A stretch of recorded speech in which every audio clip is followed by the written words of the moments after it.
The Toyota RAV4 is the answer most people give when someone asks which compact hybrid SUV to buy in Europe.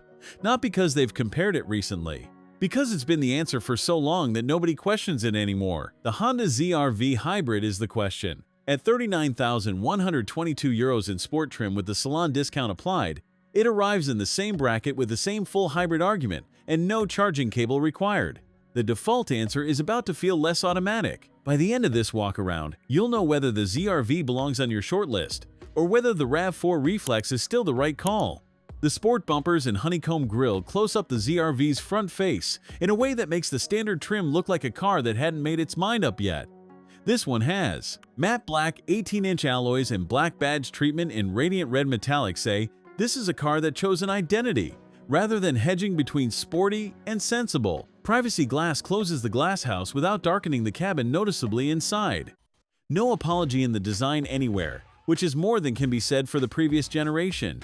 That is the right starting point for a car trying to change a conversation the RAV4 has owned for years. 380 liters of boot space is where the argument gets complicated. That figure is next. Sport trim puts you in faux leather and fabric with electrically adjustable, heated front seats and metal paddle shifters on the wheel. Honda Connect with navigation handles the information side. Wireless Apple CarPlay and Android Auto connect automatically. Wireless smartphone charging sits in the right place on the center console. The specification covers everything you have a right to expect at this price point. What Honda got right that no spec sheet captures is the physical logic. Controls sit where you reach for them without looking. The screen stays out of your way when you're not using it. Think about the last time you spent 3 minutes trying to find a temperature setting buried inside a submenu because the brand decided a touchscreen was more modern. This is the opposite of that experience. The hybrid system is the reason this car drives nothing like a conventional hybrid. That is next.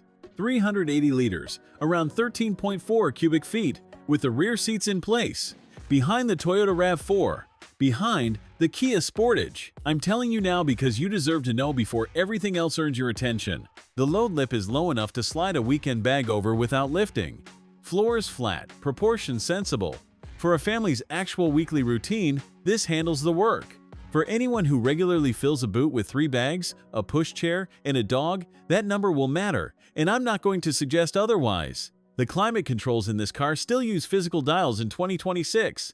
Honda kept them deliberately. That decision tells you something about the rest of the interior. 184 horsepower from a 2-liter hybrid. Full hybrid. 315 Newton-meters of torque. The figure that explains why city junctions feel immediate, in a way that combustion-led alternatives in this segment rarely manage. The architecture runs primarily on electricity in urban traffic, with the petrol engine connecting directly above roughly 80 km per hour when efficiency demands it. No CVT drone, no lag at low speed.